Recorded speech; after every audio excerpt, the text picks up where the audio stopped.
Meus irmãos, sejam todos muito bem-vindos ao Reinoncast, um podcast com visão de reino, onde nós falamos sobre vida, propósito, empreendedorismo, um conteúdo cristão que com certeza edifica vidas. Aqui ao meu lado, meu grande amigo, meu irmão, David Bruno. É sempre uma honra ter você comigo, David. Que bom, que honra. Quero cumprimentar todos. Quero cumprimentar meu amigo Pastor Atlas, que sempre está comigo nessa. Quero cumprimentar a nossa querida Amanda. Muito obrigado por estar fazendo parte disso também. Obrigada, contando um pouco da sua história. Eu creio que vai ser uma conversa muito especial hoje. E é por isso que estamos aqui, para cima. Meus queridos, meus irmãos, é com muita alegria que nós estamos dando início a mais um episódio do Reinoncast. Nós temos aqui uma convidada para lá de especial, que nos enche de alegria a presença dela. É uma pessoa que foi difícil de agendá-la, mas graças a Deus deu certo, devido a muitos trabalhos. Eu vou já estar apresentando-a, mas eu quero desde já agradecer a todos vocês que nos ajudaram a bater nossa meta, né, David? Nós temos aqui, pelo menos hoje, estamos completando 30 dias com esse podcast, e nós conseguimos, nesses 30 dias, bater a marca de 325 inscritos. É para dar glória a Deus de pé, igreja. Oh, glória. Obrigado a todos. Muito obrigado a todos vocês que têm nos assistido, nos honrado, aqueles que ativaram as notificações. Gente, para nós é uma alegria muito grande ter você aqui. Então, faz o seguinte, vamos agora atingir um novo desafio, uma nova meta. Qual é, David? A gente precisa bater os 500 seguidores, porque quando a gente bater 500 seguidores, aí a gente vai fazer live. Aí o negócio vai ser ao vivo, né? Olha aí, sem erro, sem corte, sem... Então, gente, já vai lá, compartilha, vai nos grupos de Facebook, nos grupos de WhatsApp, vai nos seus stories, vai nos seus status e olha, a conversa hoje tá imperdível, tá bom? Então fica conosco até o final, você que tá no YouTube, você que tá no Spotify, fica conosco até o final. Pastor Adams, mandar um abraço especial pro Pastor Luiz. Rapaz, se a gente... Grande Pastor Luiz, arrumar mais 3 Pastor Luiz, a gente bate os 100 mil inscritos rapidinho. Rapidinho, o Pastor Ele Luiz fez uma revolução aí, conseguiu um monte de inscritos pra gente. Diretamente ali do Maranhão. Queremos ver o senhor aqui conosco, também sentado nessa mesa. Mas, meus amigos, gente, vamos ao que interessa. Hoje nós temos aqui uma convidada especial, nossa querida amiga, irmã Amanda Axa. E diga-se de passagem, se nós tivéssemos combinado o look, a paleta, eu acho que não teria dado tão certo como deu, né? Vocês estão vendo que estamos todos de azul, né? Amanda, eu, David, o cenário tá azul aqui, glória a Deus por isso, em homenagem à Companhia Aérea Azul, patrocina a gente, viu? Gente, está conosco aqui, eu quero apresentá-la, nossa convidada, Amanda Axa, 26 anos, casada, cristã até o tutano, serva de Deus, cantora, né? Comissária de bordo, influencer, empresária no ramo de moda feminina. Amanda, é um prazer ter você aqui. Seja muito bem-vinda conosco. Também é um prazer, gente. Muito obrigada. Primeiramente, boa noite, boa tarde, bom dia, seja lá o horário que você for assistir esse podcast. Muito obrigada mais uma vez, gente, pelo convite. Eu fiquei tão honrada, eu tô tão feliz de estar aqui, eu tô toda me tremendo, eu tô toda suada, já passei um nervoso. Mas é porque vocês são muito especiais, esse podcast é maravilhoso, estou muito feliz. Obrigada. Que honra para nós. David, para nós é uma alegria muito grande ter a Amanda. O David, quando entrou em contato com ela, olha, tenho certeza, David, que o inimigo estava furioso. Tava mesmo. Porque a história de vida da Amanda, o testemunho da Amanda, com certeza vai mexer com você que está aí do outro lado. Mas, Amanda, eu queria que você compartilhasse, já começando agora, um pouco da sua trajetória de vida e fé até aqui. Quem é, de fato, a Amanda que está falando agora com o nosso público? Então, gente, a Amanda é uma menina que às vezes eu fico, como assim? Eu já sou casada e tenho 26 anos. Na minha cabeça eu acredito que eu vou ser uma eterna menina e isso é bom, a minha essência. Mas é uma menina que já passou muita coisa na vida e às vezes eu brinco, você quer saber a minha idade de nascimento ou a minha idade de trajetória de vida? Porque às vezes pode ser que é brincadeira, mas de trajetória eu devia ter uns 80, 70 anos, e não tô brincando.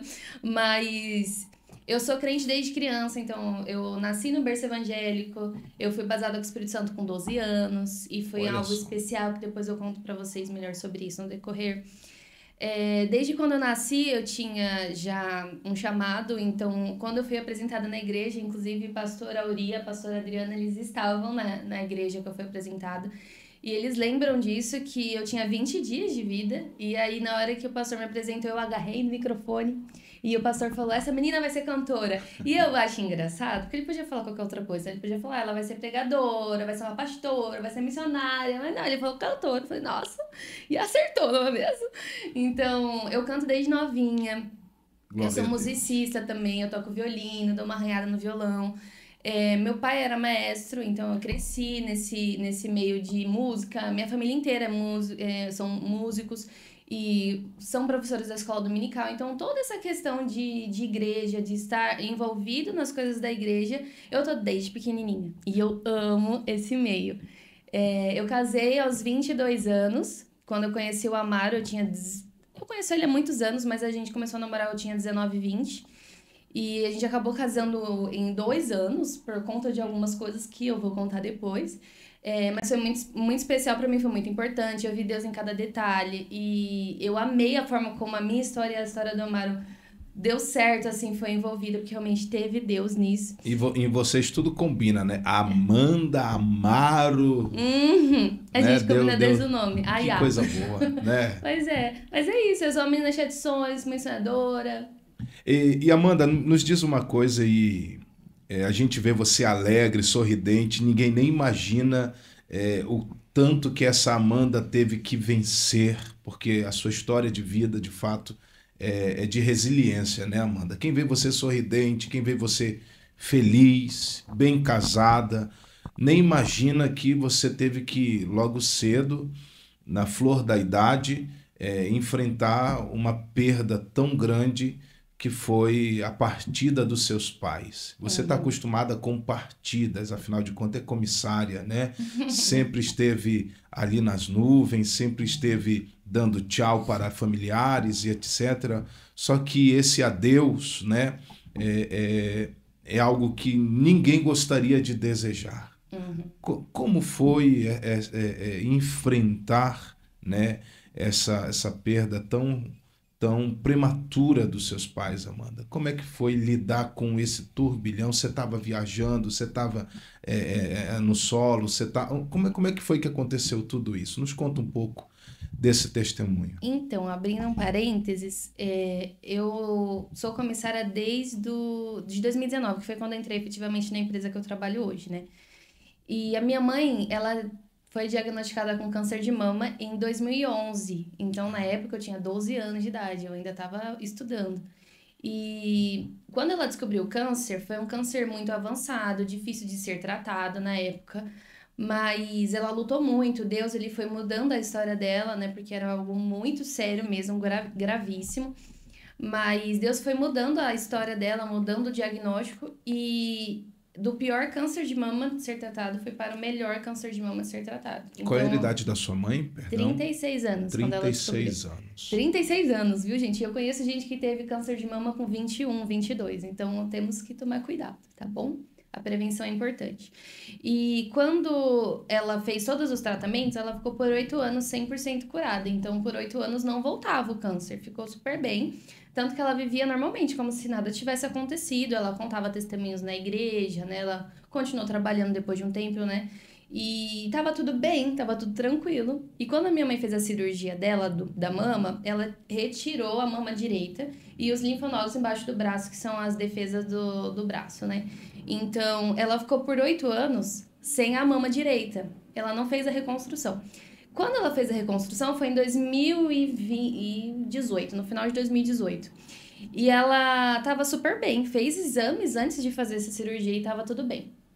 Quando foi em janeiro de 2019, uns 3 meses depois que ela tinha feito essa cirurgia de alto porte, ela começou a sentir dores nas costas. Só que a gente imaginava que, como a cirurgia dela foi uma retirada do abdômen, né, da gordura para mama, podia ser que fosse o corpo dela tentando se acostumar com tudo ali, né? Porque foi uma cirurgia muito pesada.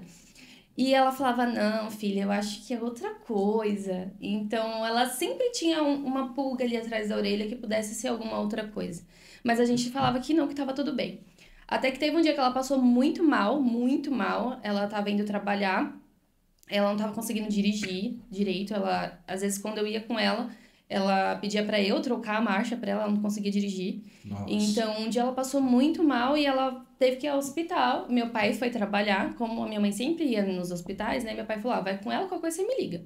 Fui com a minha mãe pro hospital e foi aí que nossa vida foi de cabeça pra baixo novamente. Ela descobriu nesse dia que ela tava com trombose, embolia pulmonar, e por conta da tomografia para embolia pulmonar, ela descobriu que estava com câncer de novo, que tinha voltado. Só que dessa vez tinha sido metástase óssea, então foi para todos os ossos do corpo dela.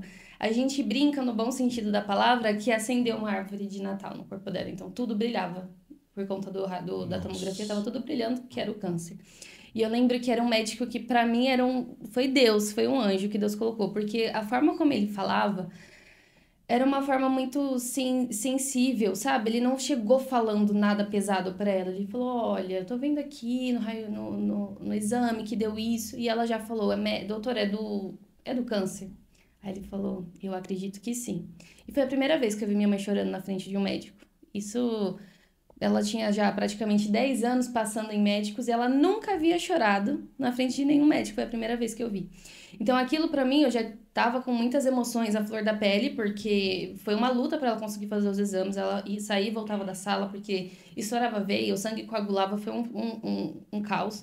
E eu tentava me segurar pra não chorar na frente dela, e eu fui assim a vida inteira. Então, desde pequenininha, quando minha mãe descobriu o câncer, com 12 anos, quando eu tinha 12 anos, eu não chorava na frente da minha mãe. Então, eu ia pra escola e eu chorava na escola. Tanto que o pessoal já sabia. Eu não ficava na sala, né? Porque eu tava na 6ª série. Eu ficava lá na diretoria chorando. E aí, chegava em casa, oi, mãe, que não sei o quê. E fingia que nada estava acontecendo. Porque não é que alguém falou pra mim, não chora na frente da sua mãe. Seja forte o tempo inteiro. Não. Mas na minha cabeça, eu queria mostrar pra ela que eu tava bem. Que tudo ia ficar bem. E que ela não precisava se preocupar comigo. Por mais que fosse... Enfim, ela ia se preocupar por ser mãe.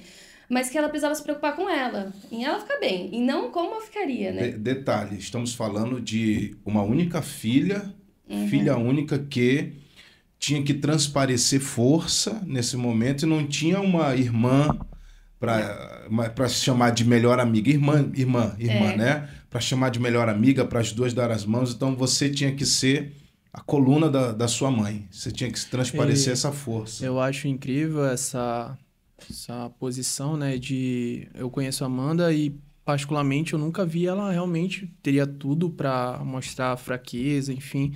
E eu acho que isso é um aprendizado pra gente que, cara, às vezes tá tudo dando errado mesmo.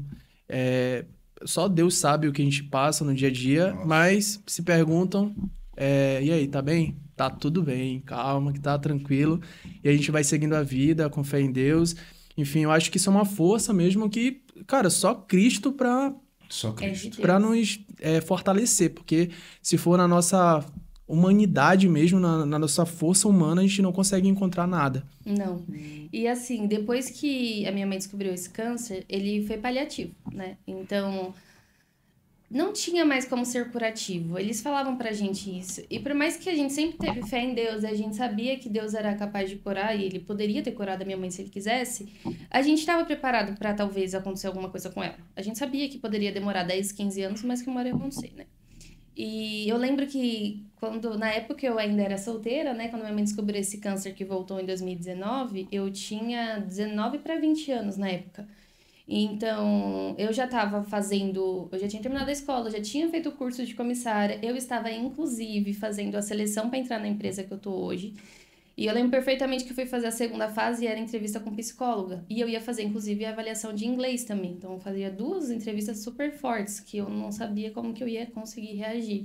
E eu falei, mãe, como que eu vou? Ela tava na UTI. Falei, meu Deus, como que eu vou fazer essa entrevista, sendo que eu tenho que estar com um psicológico bom, porque já é nervoso, você já fica E ainda mais passando com tudo isso, o que eu vou fazer? Ela falou, Fia, você vai fazer. Vai realizar seus sonhos e vai dar tudo certo. E aí eu falei, amém, tá bom. Então eu fingi que nada estava acontecendo, abstraí. Deixa eu viver aqui o que tá acontecendo. Aí eu fiz a seleção, graças a Deus, pela misericórdia de Deus, deu tudo certo, eu consegui passar. E desde quando a minha mãe tava assim, fazendo os tratamentos, isso foi por 2 anos, ela sempre falava pro meu pai antes de dormir, às vezes, mulheres vão entender, meu pai roncava à noite às vezes, e aí minha mãe falava, filho, vai dormir lá no sofá, pra você não me incomodar à noite. Aí meu pai ficava lá no sofá, a porta da minha mãe ficava aberta, porque se ela precisasse de alguma coisa ele corria lá pra vê-la. Mas eu escutava várias vezes a minha mãe falando pro meu pai assim, filho, quando eu for embora, você vai cuidar da Amanda? Você vai realizar os sonhos dela? Você vai entrar com ela no casamento? Você vai não sei o que? E ficava falando. E eu não gostava muito de ouvir, não, porque eu ficava lá no quarto e aí eu chorava e falava, Deus, por favor, eu não vou suportar se isso acontecer, não deixa nada disso acontecer, por favor. E eu chorava, mas eu achava tão bonito. E ele falava, ô princesa, vou sim, pode deixar, mas você vai estar junto, a gente vai ver nossa menina casar, não sei o que, beleza. Aí o que aconteceu? Depois desses 2 anos, né, que minha mãe estava em tratamento, em janeiro de 2021, época da pandemia, eu estava de licença não remunerada do trabalho, porque como estava a questão toda do Covid, minha mãe era do grupo de risco, o pessoal da empresa me aconselhou mesmo a me afastar por um tempo. Aí eu fiquei um tempinho fora da aviação, uns 9 meses, e graças a Deus, como eu morava com meus pais, né, eu não passei perrengue financeiro, então eu podia me afastar. E aí, nesse tempo, nós descobrimos que estávamos com Covid, eu, minha mãe e meu pai, nós 3, isso em janeiro. Nossa. Só que a gente só descobriu porque meu pai estava passando mal, já fazia mais ou menos uns 5 dias, e ele foi no hospital, chegou a fazer teste e deu negativo. Só que ele piorou. E aí ele foi ao médico, fizemos o exame, deu positivo e ele precisou ficar internado. Isso foi dia 19 de fevereiro. De janeiro, aliás. Ele ficou internado. E eu lembro que foi horrível, porque a minha mãe, ela ficou muito mal, óbvio, ficou totalmente desestabilizada. E foi a primeira vez que eu vi meu pai internado. Eu falei, meu Deus, eu não sei lidar com isso, calma, o que tá acontecendo? Porque meu pai, ele era... Pensa em mim e piora, sendo homem. Me parece super brincalhão, engraçado e tal. Então, eu não conseguia ver ele deitado numa cama, sabe? Todo assim. Então, pra gente já foi um choque quando ele ficou internado. E passou um tempo, passaram uns dias, ele não melhorou e ele precisou ser entubado. Nossa. E aí, um parênteses, meu pai, ele era saudável, ele não tinha nenhum tipo de problema na época. Mas também, outro parêntese, gente, nós não sabemos quem foi que passou o Covid pra gente. Pode ter várias... enfim, pode ter sido mercado, farmácia, hospital, Sim, isso sim. não importa. Eu acredito que o Covid foi como se tivesse sido uma desculpa que Deus usou para levar o meu pai pela situação toda. Porque foi necessário. Deus sabe de todas as coisas. Então eu não culpo de forma nenhuma o Covid nem nada do tipo. E aí, meu pai ficou entubado, só que ele ficou entubado 2 dias antes do aniversário de 50 anos dele. E pra gente já foi muito chocante, porque eu tinha certeza que nem o céu é azul, e eu falava isso direto. Que nem o céu é azul, a minha certeza que meu pai não vai morrer, vai ficar tudo bem. Deus não vai levar meu pai. Eu tinha certeza absoluta. Então era aquela coisa da minha fé absoluta em Deus, misturar com a minha vontade do que Deus fizesse na situação. E depois desse tempo que meu pai ficou entubado, 1 semana antes dele falecer, a minha mãe começou a ficar ruim. Então, ela foi a que ficou menos pior de Covid. Eu fiquei pior do que ela, inclusive, de sintomas. Ô, Amanda, eu não conheci seu pai nem sua mãe, né? Mas pelos vídeos que eu vejo, enfim, eles eram muito apegados, né? Eles eram muito carinhosos, enfim, um com o outro. Era. Fala um pouquinho disso aí também. Então, os meus pais, eles foram criados para ficarem juntos. Eles foram uma história... Você já falou isso pra mim mesmo. Foi uma história que, assim, gente, o meu pai, ele desenhou minha mãe antes de conhecê-la. E quando ele desenhou minha mãe... Ele desenhou e falou assim, essa aqui vai ser a minha princesa, e colocou no quarto dele. E aí a minha tia, na época eles eram todos solteiros, quer dizer, minha tia era casada, né? Minha tia Rosiane era casada. E aí ela viu a foto da princesa, do meu pai, e falou, filho do céu, conheço essa menina, vou te mostrar ela. Aí meu pai, não, filha, vamos que não sei o que, ficou todo empolgadão, tá? Aí encontrou minha mãe na igreja, e a minha mãe não deu bola pra ele. O meu pai, ele era guitarrista. Meu pai era um excelente músico. Ele tocava guitarra, ele era todo playboyzinho, e aí as meninas ficaram só de zóio no meu pai, né? Aí minha mãe voou nada e saiu correndo. Minha mãe era toda tímida, né? E aí, o meu pai ficou de olho nela, falou, não, eu preciso falar com aquela menina. Até que em um congresso de jovens, os meus pais se encontraram e eles saíram pra comer pizza nos rodízios, porque era assim, né, os rolês. E aí eles começaram a namorar. E a história deles foi a coisa mais linda do universo, assim. Uma vez Deus contou para Deus falando com eles, falou que Deus operava com eles em unidade. E que eles eram um só, literalmente. Então, eu acredito com toda certeza que o meu pai, ele pediu para Deus pelo que aconteceu para ele antes. Porque ele falava assim, gente, eu não sei como que eu vou lidar, não sei como que vai ser minha vida sem ela. Não sei como vai ser, não sei se eu vou conseguir resistir. Então, Amanda, nós estamos falando, só para situar o nosso amigo que está nos assistindo, estamos falando de uma família de 3 pessoas, pai, mãe, a filha única, que descobriu que a mãe estava com câncer, aí resolveu o da mama, apareceu o outro. Então a chance da sua mãe ir primeiro era maior.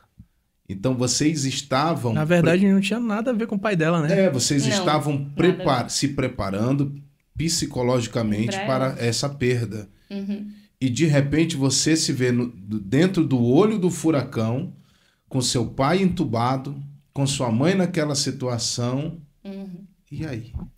Então, a minha mãe, ela começou a ficar ruim, aí eu já concluo até a parte que ele falou no final. A minha mãe, ela começou a ficar ruim numa sexta-feira, eu lembro como se fosse hoje. Meu pai, a gente enterrou... Enfim, meu pai faleceu, né? Como eu tinha comentado, ele não resistiu. Ele faleceu no dia 16 de fevereiro. E foi chocante pra gente, porque realmente a gente não aceitava. E eu vou contar só um pouquinho de como foi pra mim, para as pessoas entenderem um claro, pouco. Claro. Que eu tento não deixar muito fúnebre, gente, porque não é uma história muito bonitinha. Por isso que eu tento deixar mais leve. Mas assim, detalhes, tá? Aí vocês vão me reconectando depois. Quando meu pai, ele faleceu, o dia que ele faleceu, a gente recebeu a visita do meu tio. E o meu tio Irlânio, beijo pro tio Irlânio, ele foi visitá-lo. Ele falou, filho, eu quero muito ver teu pai, mas eu quero ir com você. Eu falei, tio, eu não quero ir, porque eu não gosto. Meu pai tava entubado e eu ficava muito triste vendo ele assim. Aí ele falou, vai comigo, nem que você só fique lá esperando. Eu falei, ai, tá bom. Aí fui com ele. Chegando lá na sala, eu fiquei esperando na sala de espera lá no hospital. E aí, nem 2 minutos que meu tio entrou, a moça abriu assim, a enfermeira falou, você que é filha do Eliakim? Aí eu, sim, ela vem aqui que estão te chamando. Eu, eita, meu pai levantou. Eu jurava, meu pai tinha acordado. Quando eu entrei assim na salinha, eu lembro daquele mutirão de médicos assim. Aí eu olhei aqueles médicos, olhei meu pai. Olhei os aparelhos e eu entendo bem pouquinho, né? Como eu convivi 10 anos da minha vida em hospitais, eu sei algumas coisinhas. Eu vi aqueles aparelhos e falei, nossa, assim, questão de segundos, tem coisa errada. E aí eu olhei, oi, doutor, tudo bem? Aí ele, oi, então, Amanda. Aí ele falou que meu pai já tava com tudo complicado, eles não iam desligar os aparelhos, porém, ele não ia conseguir resistir até a próxima visita, que era às 4 da tarde. Aí eu falei...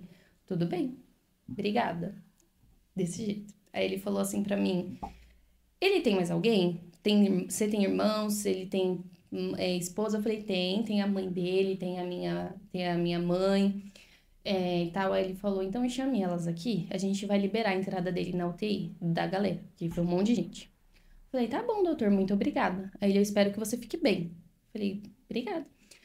Aí eles saíram, meu tio olhou pra mim com uma cara regalada, assim, o olho todo vermelho. Aí ele, fia, o que eu faço? Falei, você vai lá buscar minha mãe e eu vou ficar aqui com meu pai. Aí ele falou, por favor, continua forte do jeito que você tá. E aí eu falei, eu vou, porque ele não vai embora. Tinha certeza até o último segundo que meu pai ia ficar vivo. E aí ele foi, e aí teve o meu momento com meu pai e Deus. Eu deitei junto com meu pai na cama. Comecei a cantar pra ele e olhava o aparelho. E eu, Deus, por favor... mostra o seu poder de novo aqui, que agora é a hora do Senhor mostrar o seu poder e ressuscita meu pai. E orando, e cantando pro meu pai, tentando ver se o olho dele mexia alguma coisa. Só que assim, ele já não tava mesmo lá. Eu acho que ele já tinha ido embora. Então, eu orando e nada, lógico, nada voltava. E chegou a minha avó, chegou a minha mãe. E a minha mãe, ela já tava esquisita. Então, a minha mãe, ela só olhou assim e falou, o que o médico falou, filha? Ela parecia que tava meio inerte.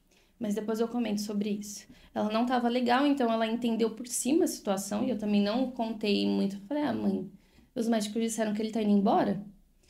E aí eu fiquei, desce e sobe pra ir revezando, pra não ficar tanta gente lá na UTI. E fui esperar o meu marido, que na época era meu namorado, chegar. Quando eu desci pra esperar ele, as minhas primas tinham subido, que são 2 primas minhas muito próximas, que é a Rebeca e a Cássia, beijo, minhas lindas. Elas foram criadas com meu pai, porque quando meu pai começou a namorar minha mãe, a Rebeca tinha 3 meses de vida. Então, a Cássia tinha, sei lá, 6 anos, 4, não lembro. E eles eram muito pequenos, então eles cresceram com meu pai, né? Então, eles amavam muito meu pai. E aí, quando eu subi com o Amaro, que é o meu marido hoje, eu vi as meninas, cada um de um lado da maca, agarrada no meu pai, assim, orando, agradecendo. E quando eu olhei, o aparelho tava piscando, que ele já tinha parado. Aí eu só olhei aquilo, e aí a Cássia olhou pra mim e falou, Fia, seu pai faleceu. E aí, quando ela falou isso, eu fiquei em choque, assim. O Amaro saiu correndo pra abraçar meu pai, falando que não aceitava, ele ficou realmente muito mal, como se fosse o pai dele. E eu fiquei em choque, eu não sabia o que fazer. Eu fiquei parada só olhando eles e fiquei parada. E aí a enfermeira falou: vou fechar a cortina pra vocês terem um momento com ele, de repente fazer uma oração. A gente deu as mãos e, por mais louco que isso possa parecer, eu comecei a falar em língua estranha na hora. E eu orei com um fervor tão grande que eu não sei explicar. Só quem é espiritual vai entender, mas eu acredito que foi Deus me renovando mesmo as forças, sabe? Então eu senti como se fosse realmente um renovo da parte de Deus, porque eu ia precisar mais ainda ser renovada naquela hora. E eu não aceitei, eu fiquei esperando meu pai levantar, e aí o Amaro me tirou de lá porque ele não ia levantar. E aí eu quase desmaiei, porque aí eu acho que minha pressão baixou, e todo mundo vindo falar comigo, e eu sem saber o que responder, eu só ficava parada olhando para as pessoas, aquela multidão de gente, minha mãe morrendo de chorar, e eu não quero olhar para minha mãe, era aquela coisa de só me tirem daqui, eu não quero ficar aqui com esse monte de gente, e aí eu fui andando para fora do hospital. Até que o Amaro me agarrou e falou, o que você tá fazendo? Pronto, aí eu gritei pro mundo inteiro ouvir, porque Deus fez isso comigo, ele era meu melhor amigo, e comecei a gritar desesperada. Aí depois eu fiquei quieta sem falar, sei lá, por 1 hora, de novo. Enfim, foi muito pesado, foi muito chocante, foi realmente um estado de choque que eu fiquei, porque eu não aceitava aquilo, eu não queria. E quando eu entrei no quarto, que era o quartinho, que era o escritório que meu pai deixava as coisas dele, eu olhei pro céu, depois de olhar para as coisas do meu pai, e tava um dia tão lindo azul, que eu olhei pro céu e aí eu senti uma paz tão grande, eu falei, ele tá vivo. Mas vivo com Cristo, não era que ele tava vivo comigo. E aquilo me deixou em paz. Por mais que eu não aceitasse, por mais que pra mim fosse péssimo não ter mais ele aqui, eu senti uma paz tão grande que eu falei, ele tá vivo. Ele tá vivo. Ele tá vivo com Cristo. E pra mim aquilo foi o mais importante de tudo. Mas foi muito complicado. E aí, quando o meu pai faleceu, 2 dias depois a minha mãe ficou internada, porque ela não tava legal. Como ela tava esquecida, eu falei pra médica dela, eu falei, a minha mãe não tá bem. E a médica falou, traz ela aqui pra eu ver. Aí quando a minha mãe foi, ela estava com ictérica, né, que eles chamam, que ela tava toda amarelada. Aí a médica fez alguns exames e falou, olha, o fígado dela, que tá com um tumor pequeno. Mas a gente vai fazer uma químio, uma sessão pra ver como que ela vai reagir. E a gente analisa. Só que a minha mãe tava realmente muito confusa. Porque assim, gente, o fígado, ele tem uma substância que afeta o cérebro diretamente. Então, ela realmente estava confusa, é como se ela estivesse quase entrando em coma. Então, aí por conta dessa questão dela do fígado, ela realmente ficou muito ruim. E depois de uns dias, para encurtar, que é muito grande, descobriram que realmente aumentou, né, os tumores, então foi assim de uma vez, e foi questão de 20 dias até ela falecer também. Meu pai faleceu dia 16 de fevereiro de 2021 e ela dia 6 de março de 2021. E em uma dessas idas ao médico ver a minha mãe, eu encontrei 2 profissionais de saúde lá. O primeiro foi um médico que atendeu o meu pai e fez o óbito dele. E estava atendendo minha mãe. E ele falou, peraí, eu já te vi aqui. Eu falei, sim. Aí ele falou, você não é filha do Eliakim? Eu falei, sou. Aí ele falou assim, meu Deus, e a sua mãe tá ali agora? Eu falei, menina, que barra, hein? Eu falei, é. E outra foi uma enfermeira que estava cuidando da minha mãe e cuidou do meu pai também. E ela falou pra mim, eu lembro da última coisa que seu pai falou antes de ser entubado. Aí eu, o que ele falou? Ele falou que ia realizar tantos sonhos com você, que você era o orgulho dele, que você era comissário. Ele apresentou você pra todo mundo e falou que ele ia realizar um sonho e ia fazer uma viagem com vocês. Essa foi a última coisa que ele falou antes de falecer. Quer dizer, de ser entubado, né? Que depois ele não voltou. E depois que a minha mãe faleceu, no falecimento dela, eu já estava um pouco mais lúcida, porque eu tinha entendido porque meu pai tinha falecido. Digamos que assim, eu fui preparada a vida toda para a morte da minha mãe, por mais doloroso que aquilo fosse, eu estava preparada para aquele momento. Era como se eu estivesse vivendo tudo que na minha cabeça já tinha vivido antes, mas eu estava vivenciando aquilo. Tanto que eu brincava e falava pra ela assim, ai mãe, quando você morrer, eu vou fazer um museu das suas coisas, ninguém vai tocar nas suas coisas e eu vou querer ser enterrada junto com você. Porque eu achava que essa ia ser a minha reação. Corta pra eu vendo a minha mãe lá no hospital, quando ela já tinha partido. Olhei pra ela, eu recuei e falei, ela não tá mais aqui.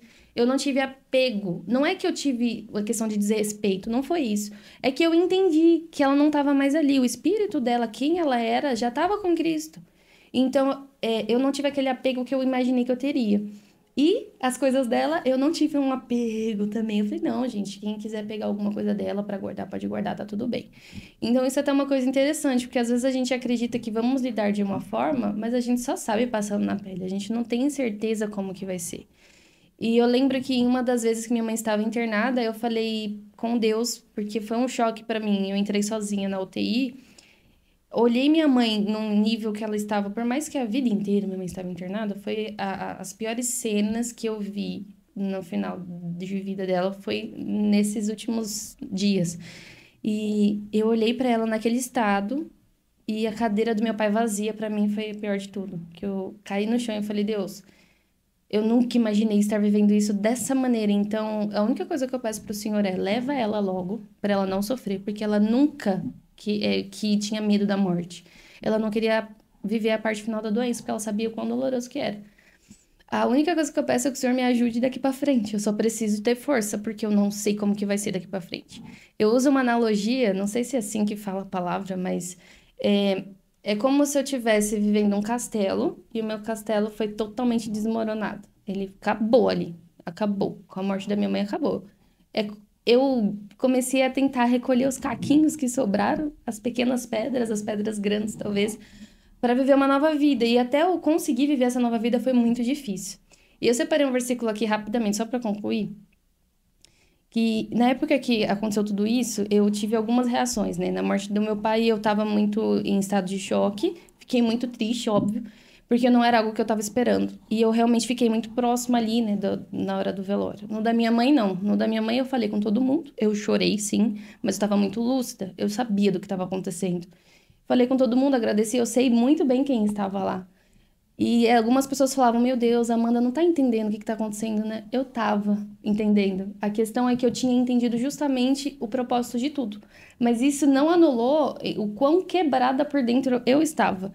E por que que eu resolvi continuar vivendo a minha vida? Porque na Bíblia, lá em Eclesiastes 9, diz assim, no versículo 4, quem está entre os vivos tem esperança. E aí tem outras coisas, eu só vou falar essa parte, porque eu tinha esperança em quem? Em Deus, em Jesus, na vida boa que Ele ainda tinha para mim. Porque eu podia, sim, escolher desistir de tudo. Mas a minha mãe dizia uma coisa para mim, que inclusive foi um último texto que ela escreveu no meu aniversário, o último aniversário que eu estava com ela, que ela falou, filha, seja resiliente, todas as vezes que for necessário. Eu acredito em você. E nunca se esqueça dos ensinamentos que o seu pai e eu te demos. Então, eu tinha muito isso vivo dentro de mim. E por 2 anos, gente, eu estava tentando ficar bem, até porque eu casei depois, 9 meses depois, como eu falei pra vocês, eu casei meio que rápido, porque como eu estava sozinha, o Amaro falou, não, eu preciso casar com ela, a gente precisa construir a nossa família pra me acolher também. Que responsabilidade do Amaro, né?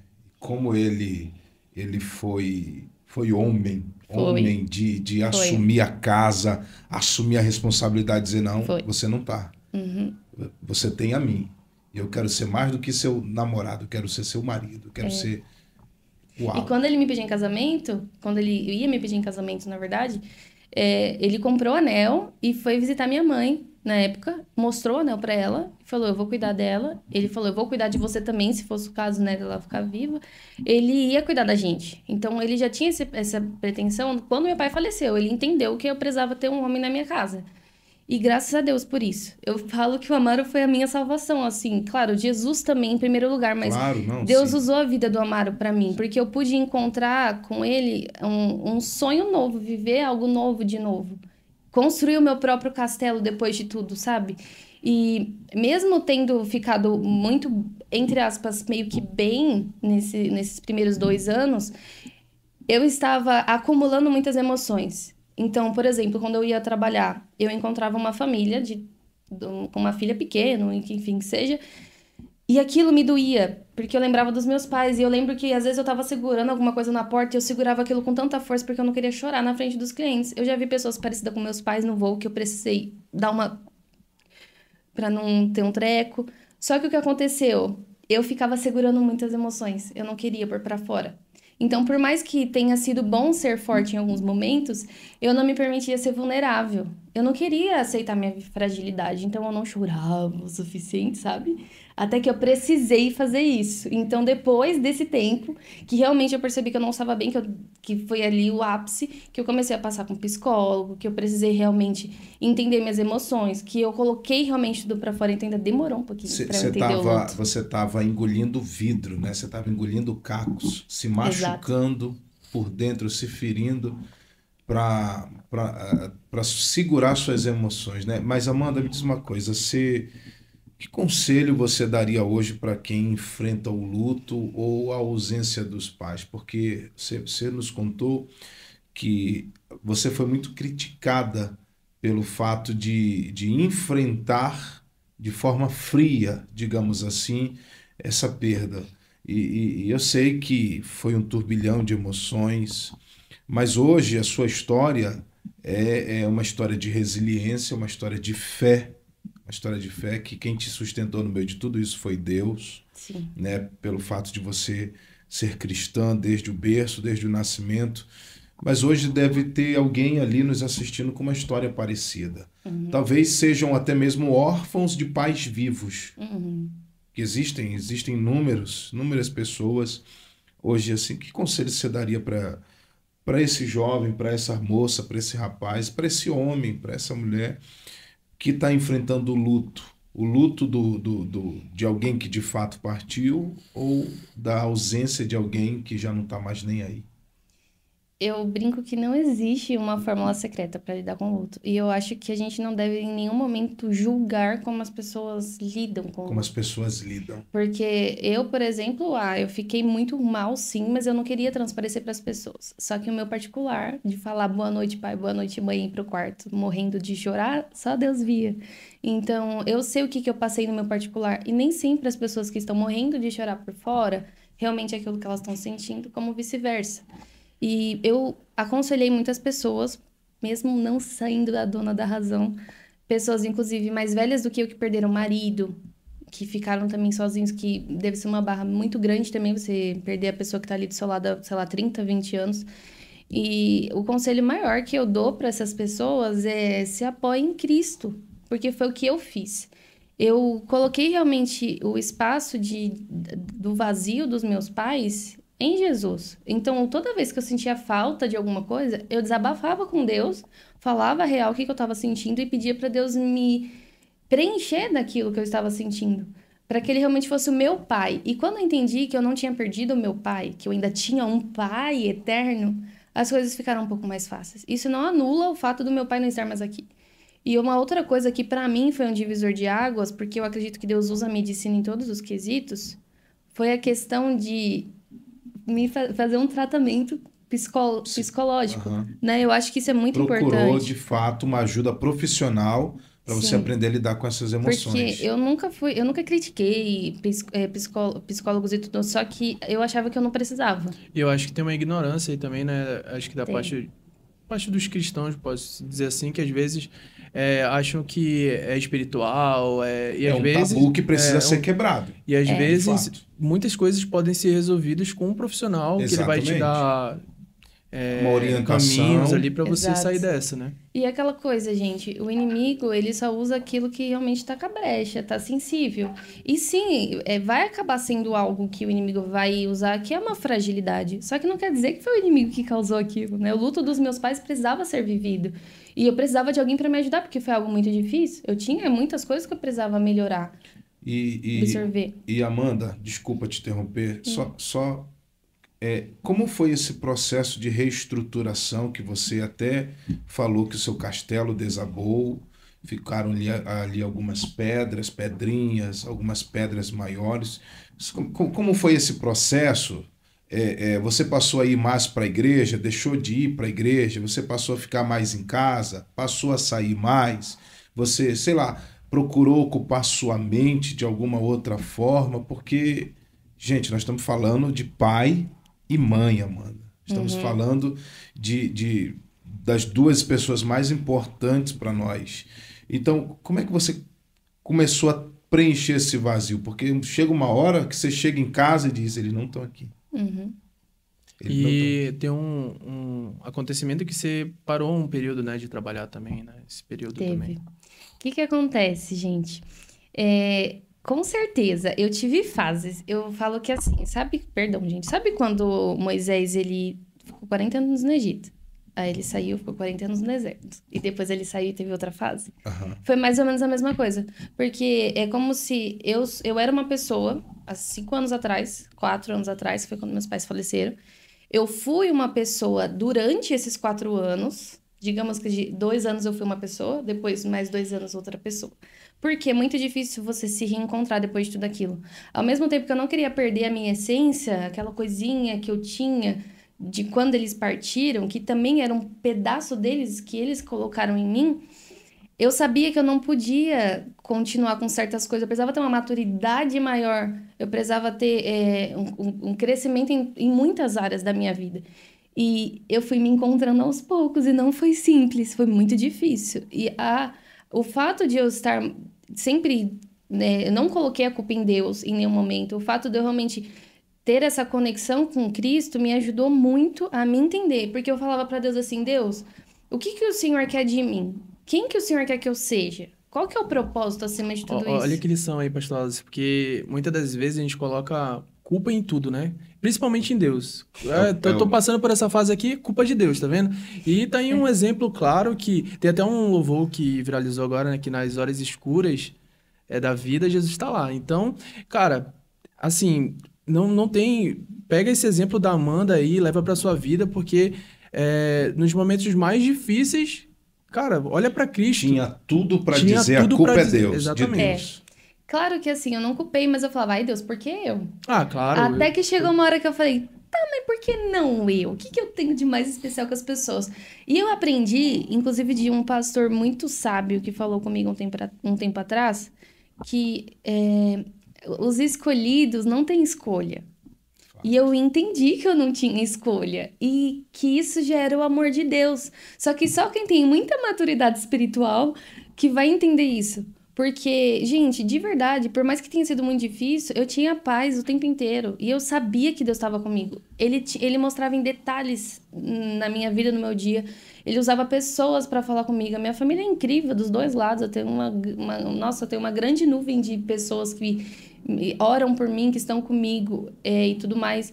Então, graças a Deus, eu tive um amparato muito grande da parte de Deus. Deus foi usando pessoas para me abençoar também.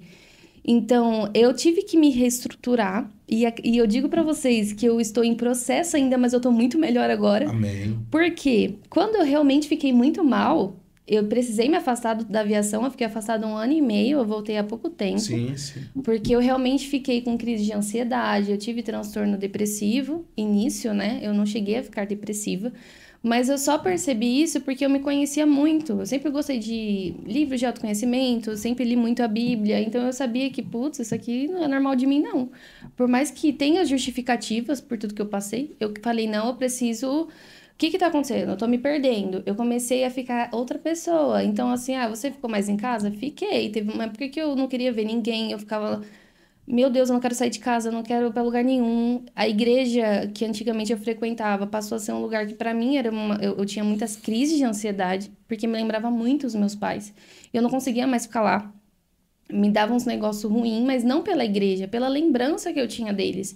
Então, muita coisa foi me mexendo assim para que eu tivesse uma reestruturação e para que eu pudesse me curar 100%.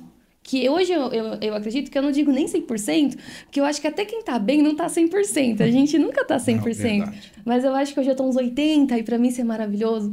Porque eu percebo que de uns meses pra cá, eu sou quem eu lembro que eu era assim, só que muito melhor.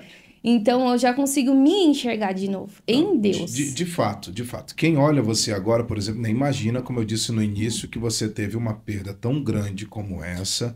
E quem olha as tuas redes sociais também vê uma Amanda lá sorridente, alegre, empreendedora, trabalhando, e agora recente voltou à aviação. E falando de aviação, Amanda, como é então que surgiu essa ideia? Tipo, a criança tá ali, David, o que você quer ser quando crescer? O menino, jogador de futebol. A menina, eu quero ser modelo. Eu quero ser médico, né? A Maitê, ela disse, eu quero ser policial, papai.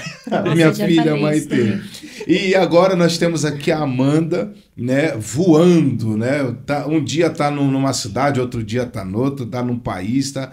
Como é que surgiu, Amanda, essa vontade de ir assim? Não, eu quero voar.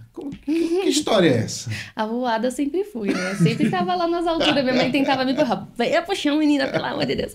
Gente, se eu falar pra vocês que não é um sonho de infância, meu sonho era ser médica. É mesmo? Meu sonho era ser médica, cirurgiã. Inclusive, como a minha mãe teve todo esse processo, eu via as médicas e eu falava, meu Deus, eu quero ser assim quando eu crescer. Eu brinco até hoje, assim, que eu ainda sou nova, né? Não, claro. Se der na T, eu vou fazer também. Sim. Mas assim, gente, a aviação apareceu na minha vida de uma forma muito especial. O meu pai, ele amava aviação. Ele tem uma coleção de aviões lá em casa, que tá comigo agora. E ele sempre amou a parte de militar, marinha, aeronáutica, ele sempre foi apaixonado. Então, eu vivia muito assim, vendo. A minha prima, Cássia, ela é comissária também, inclusive da mesma companhia que eu. E eu achava a coisa mais linda do mundo, ela, trabalhando, achava muito legal. Mas até um certo momento eu não me via assim. Até que quando eu acabei o ensino médio, aquela pressão, o que você vai fazer da vida? Eu não consegui fazer medicina, não consegui prestar para medicina, não atingi a nota lá necessária. E também, para eu poder pagar o cursinho, ia ficar uma fortuna. E aí a gente conversando, minha mãe falou, Fia, por que você não faz alguma outra coisa? Faz fisioterapia, foi me falando algumas outras faculdades. Eu, não gosto de nada, deixa eu pensar. Aí o que eu fiz? Inclusive uma dica para você que está perdido na vida. O que eu fiz, gente? Eu fiz um propósito com Deus de 3 meses.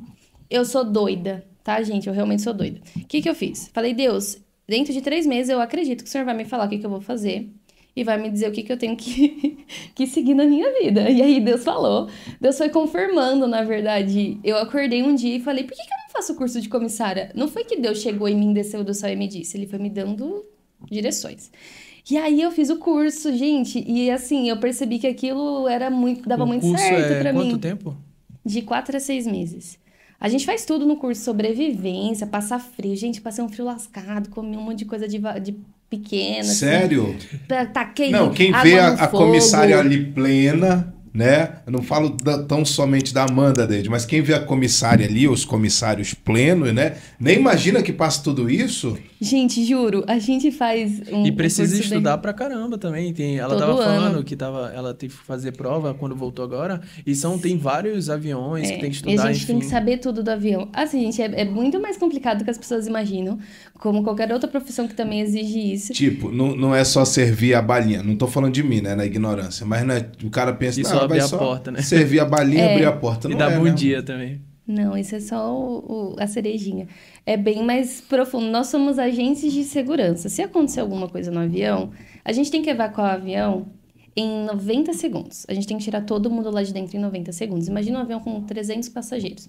Todo mundo vai querer levar sua bagagem, e a gente sabe porque a gente vê vídeos em todas as evacuações que existiram aí de emergência, todo mundo leva uma bagagem. Então, assim, é muito difícil, a gente tem que aprender a lidar com muita coisa. Então, eu fiz tudo isso, e tinha parte de primeiros socorros, então eu falava, meu Deus, que legal, eu vou poder fazer um parto se estiver lá no céu. Enfim, eu fiquei muito feliz, porque combinou... Não, tá propício a isso, né? Verdade, tá, verdade. Então, assim, já atendemos várias pessoas, já tive alguns casos, assim, de emergência médica bem sério até. Então, acontece, gente, acontece de tudo um pouco, e eu fui me descobrindo. E uma coisa que eu sempre amei foi falar, né? Atender as pessoas, servir, eu gosto disso. Então, eu me vi muito na profissão. Eu falo uma coisa até muito legal, que assim, eu não acredito que eu vou viver a vida inteira sendo só comissária. Mas eu sou muito feliz por ser uma e por estar vivendo isso nesse momento. E eu sempre aconselho as pessoas, eu quero ser comissária, Amanda, o que eu faço? Gente, faça o curso, tenha a tua experiência. Porque eu acho que nenhuma experiência anula a outra. Mas a gente não pode sabe, assim... e a pessoa foi super boa, você também. Ou, nossa, pra outra pessoa foi péssimo, vai ser péssimo pra mim. Não, cada experiência é única. Eu super aconselho, mas assim, se você gosta de estudar, porque senão... Amanda, e acerca da Amanda profissional, Amanda comissária, eu sempre quis fazer, David, essa pergunta, né, para piloto ou para comissário. Eita. Eu tenho aqui uma aqui logo. Eu sei Vamos responder. falar aqui, não. Assim, eu acredito que cada um na sua profissão tem o seu medo, né? E o medo, ele é relativo. Por exemplo, quem trabalha de Uber, né? Um exemplo ali de Uber no carro. Medo de ser assaltado. Ele tem um medo de ser assaltado. Eu já fui Uber, você foi Uber também, né? De ser assaltado. Entre dos males, o pior é esse, né? Numa época em que Uber estava... Até hoje a gente vê notícias, enfim. É claro que quem trabalha no avião, qual é o medo maior? O avião cair. Ponto. Mas a gente sabe que o avião hoje é o transporte mais seguro do mundo. Mas existe algum momento em que a comissária olha e diz, meu Deus... Em que tem aquele frio na barriga mesmo, Amanda? Ou vocês foram preparadas para lidar com tudo isso mesmo e já nem tá nem aí? Porque, tipo assim, eu só sinto medo do avião quando eu olho para a comissária. Se eu ver que a comissária mesmo tá ali gelada mesmo, assim, com uma cara de... Se ela tiver espantada... aí eu digo, né, meu irmão, vou me apegar aqui deu mesmo, porque daqui é... Então diz aí, Amanda, tem assim algo mesmo que a comissária diz, olha, sei não. Gente, eu vou falar uma coisa aqui que, olha, não é parâmetro, porque acontece. A gente tem um lema desde a escolinha de comissários, que é avião caindo e a comissária sorrindo. Então a gente nunca vai fazer cara de assustado. Agora me deu medo. Mas Agora assim, me ó... deu medo. Agora me deu medo de verdade. Toda vez que ela estiver A sorrindo... Giovana ali tá se acabando. Sabe o que é de rir. engraçado? Às vezes quando a gente... Gente, de tudo um pouco, né? Dependendo de algum cliente um pouco mais, assim, complicado, a gente vai falar pro cliente, por exemplo, tem que colocar completamente embaixo do assento à sua frente. Aí eles, mas não sei o quê. Essa é a segurança. Aí um monte de balão aqui querendo falar um monte de coisa, a gente vai ser pela sua Mano, segurança. tem uma coisa que eu quero falar também agora. Bora, Então, bora. mas aí Ó. o que é o medo? Gente, é relativo, real, Sim. porque cada um tem um medo.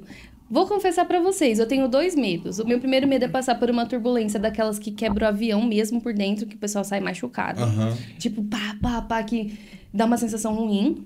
E de, tipo, não é nem eu morrer, mas alguém em volta, assim, eu chegar de voo e ver que aconteceu alguma coisa bem ruim. Mas porque eu já tenho tá. experiência Sim, com isso. não, sim. Agora, relacionado à aviação, gente, eu não tenho medo de morrer de avião, assim. Querendo ou não, eu tô lá todo dia se acontecer. É porque é na minha hora. David, o que você... Então, eu ia falar que é o seguinte, a gente não consegue, vocês já perceberam que a gente não consegue enganar uma comissária, porque toda vez que a gente abaixa a poltrona assim, né, eu tô lá, aí eu só... Ela vai e fala, coloque a poltrona no lugar. Aí tu só finge, né? Só coloca um pouquinho. Mano, ela vai lá, ó, moço, por favor, coloque Senhor. no lugar. Senhor, por favor, coloque no lugar. Eu falo, mano, já... Não dá pra enganar nunca, velho. Sabe por quê? Porque a gente é treinado. Por que a gente às vezes não tem medo? Porque a gente é condicionado. Sabe qual que é o nosso treinamento na profissão lá? Todo ano que a gente tem que fazer? A gente é treinado para situações de emergência. Tem um fogo no banheiro, como é que você vai operar? Nossa, o avião teve uma emergência, vai ter que tirar o pessoal, mas tá pegando fogo no motor, tá pegando fogo aqui, o comandante apagou, passou mal, como você vai sair do avião? Tipo, a gente é treinado para essas coisas. Ah, entendeu? Top. É bom saber isso. Ó, é importante aqui, eu não sei se na história dos podcasts já alguém entrevistou uma comissária de bordo. Eu já vi piloto de avião sendo entrevistado, mas uma comissária trazendo para nós aqui esses bastidores. Eu não sei se cristã, mas... Olha só que coisa boa. Olha aí. Porque na ignorância do ser humano pensa aquilo que eu falei. As pessoas pensam que o comissário tá ali, né, só para vender beleza ou para entregar a balinha, o negócio e tal. Quando na verdade você é isso, né? Você tem que estar sempre mostrando ali que tá tudo bem, segurança, você tá treinada para lidar com emergências. Com gente chata também, né? A gente, na verdade, só quer que o voo seja exatamente da forma que a gente não estudou. A gente só quer que dê tudo certo. A gente não quer fazer o nosso trabalho. Porque se a gente for fazer o nosso trabalho, vai ser sempre um voo que vai dar ruim, entendeu?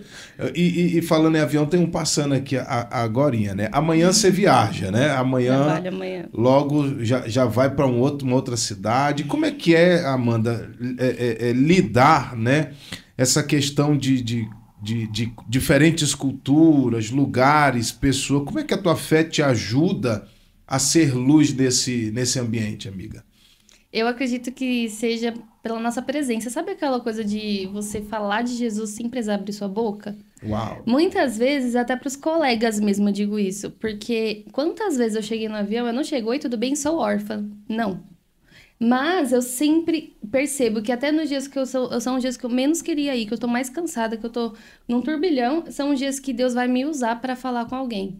E mesmo eu não querendo falar, parece que a pessoa tá precisando. Aí o Senhor, eu já entendi. Já falei com clientes sobre, já falei com amigos. Inclusive, tem vários testemunhos dentro da aviação sobre isso também, que eu não vou contar que são muitos.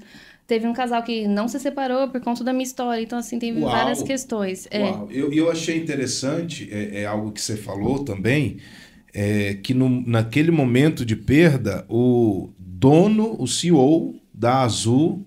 ligou pra você, gente. Foi. A empresa foi incrível, sim. Eles mandaram coroa de flores pra minha mãe na época, porque foi muito seguido um do outro, né? Eles foram demais, gente. A mulher, Giovana tá ali. A mulher tem viagem de azul agora. É mesmo. Não. Eita, eu vou ter que ganhar uma bonificação. Peraí, agora, falando sério mesmo, pra mim...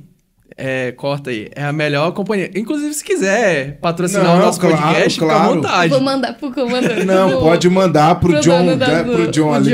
Mas deixa eu lhe dizer, eu particularmente, sério, falo sem interesse nenhum.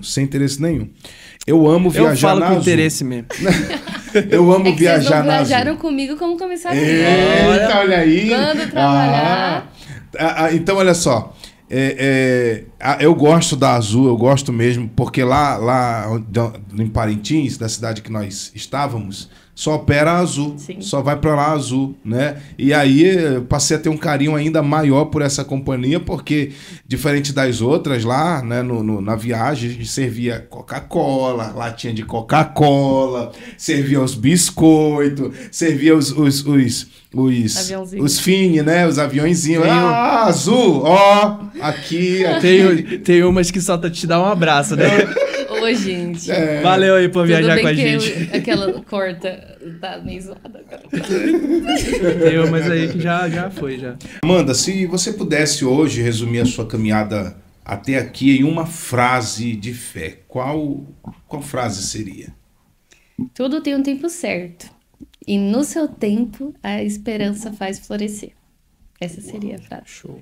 Uau, e que palavra você gostaria, olhando ali para nossa câmera, de deixar para alguém que está lutando, tá entre perdas e sonhos, né? O que você tem a dizer para esse jovem, para essa moça, esse rapaz, que talvez se identificou com a sua história? Eu vou falar uma partezinha que eu escrevi aqui.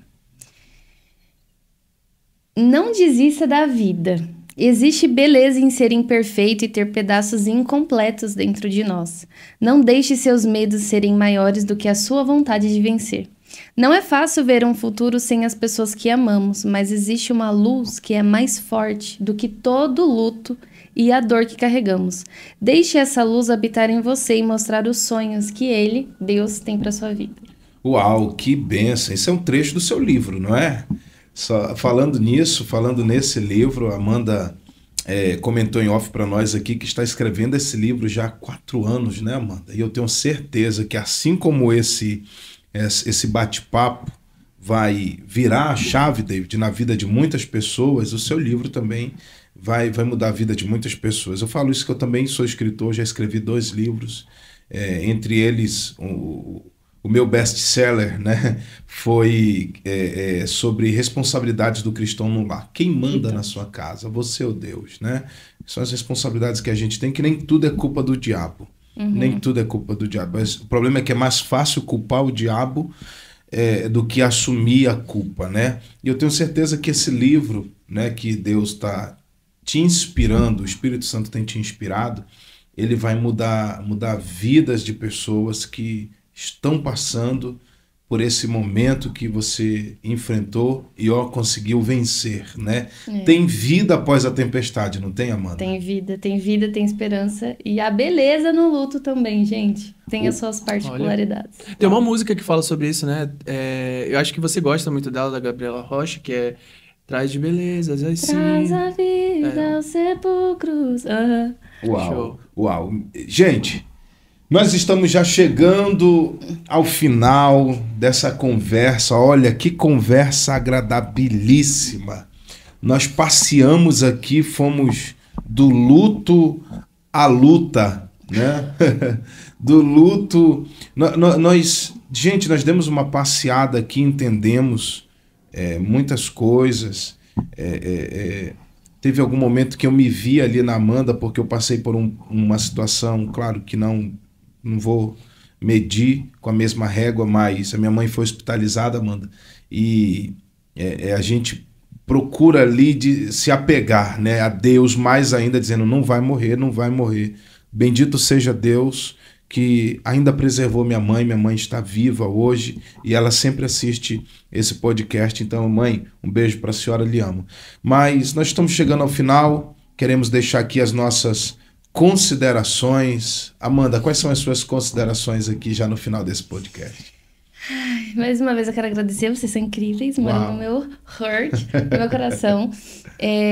Eu espero muito que esse podcast tenha sido esclarecedor, que tenha sido algo de Deus para você, para sua vida. Que se toda a minha história, por tudo que eu passei, se for necessário para uma pessoa e alcançar uma pessoa, eu já vou ficar muito feliz e vou dizer que tudo valeu a pena.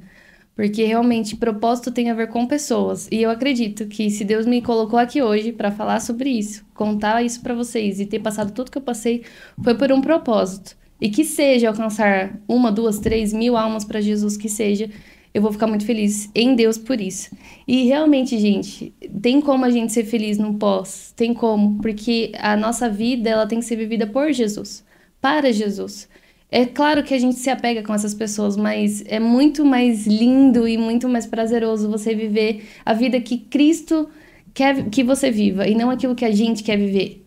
É muito melhor. E vai dar tudo certo, vai ficar tudo bem, a nossa vida é linda, Deus é maravilhoso e Ele tem sonhos incríveis pra gente.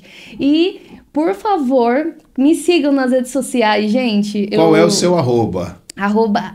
@AmandaAxa, ACSA. Acredito que vai ficar aqui na tela, se não ficar, a gente escreve depois. Lá eu falo melhor sobre isso, eu conto alguns detalhes da minha história também. E fique por dentro, porque o meu livro está demorando muito para ser escrito, justamente porque tem muitas partes. Vocês vão me ver vivendo muitos milagres, porque Deus me escolheu para viver milagres. E a minha frase é justamente do tempo certo, porque realmente tem tempo certo para tudo. E a gente tem que ter esperança na vida. E das nossas dores, Deus faz flores nascer também. Por isso, o florescer, eu acredito muito nisso. E só um adendo, juro que eu só vou falar isso. O Axa, que é o meu nome, também não é um sobrenome, ele significa aquela que floresce no deserto. A história de Axa da Bíblia é lindo. É uma jovem que ela escolheu a parte boa, né, a terra boa que tinha águas para poder, enfim, ter mais prosperidade naquela época para a família dela. E Deus realmente teve ali a brilhante ideia de colocar na mente dos meus pais o meu nome, que na verdade não foram eles que deram, foi meu tio e meu avô que deram o meu nome. E justamente por uma questão. Então, que seja isso. Se for pra florescer no deserto, eu já tô florescendo há muito tempo e vai ter muitas rosas por aí, gente. É isso. Deus abençoe. David, suas considerações aqui finais aos nossos amigos que ficaram até agora nos assistindo. Gente, eu tô muito grato a Deus, assim, muito feliz mesmo por essa conversa aqui. Eu tô surpreso porque quando a gente conversou com a Amanda, né, eu pensei, meu Deus, será que a gente vai trazer um tema que pode ser muito fechado, muito difícil de falar, né? Mas foi uma conversa muito agradável, não foi nada do que eu pensei, foi uma forma muito boa de falar sobre esse tema, da gente abordar esse assunto. Eu creio que vai abençoar vidas. Eu quero falar uma coisa pra Amanda aqui, né? Que eu acredito que se os pais dela estivessem vendo ela hoje, eles teriam muito orgulho, porque realmente a menina que você se tornou, a gente congrega na mesma igreja, você tá lá louvando com a gente, e realmente o que o Wallace falou aqui, parece que muitas das vezes nem passou por nada, tem uma vida perfeita, né? E como eu falei no início, às vezes tá tudo dando errado, tá tudo difícil, mas a gente tá lá dizendo, glória a Deus. É coisa de crente isso aí, pra olhar e falar, tá tudo dando errado, mas tá tudo bem. Deus é bom e cuida de nós. Então, isso aí fica uma mensagem, eu creio que eles estariam muito felizes se eles estivessem te vendo agora, você, a sua família, o Amaro, o nosso amigo, e é isso, eu quero agradecer a você que tá aqui ouvindo nossa conversa, compartilhe isso com mais pessoas, porque eu sei que todo o conteúdo que a gente traz aqui é para abençoar vidas. Isso aqui não é para nossa honra, não é para... E dá trabalho, viu? E dá trabalho, realmente. E dá trabalho. Dá ou não dá, Amanda? Dá muito O trabalho que dá só para gravar essas 1 hora, esses 60 e poucos minutos, talvez... A pré-gravação demora mais do que a gravação em si. Então, pelo amor de Deus, gente. Gente, o inimigo tava furioso, ele não queria que a gente gravasse, porque ele sabe que isso aqui ia ser bom. Olha aí. Então, gente, olha só, se inscreva no nosso canal, ative aí as notificações, compartilha, não custa nada compartilhar. Isso aí. Porque siga nas redes sociais. Dá trabalho para fazer. David, quais são as suas redes sociais, David? Então, vocês me encontram lá no @dr.davidferreira, né, David Ferreira. No Instagram, basicamente lá eu posto tudo, família, trabalho, enfim, sobre o nosso novo projeto que é o Reino Cast, e eu creio que tudo é para abençoar a sua vida. Então, vai lá que tem um pouquinho de tudo.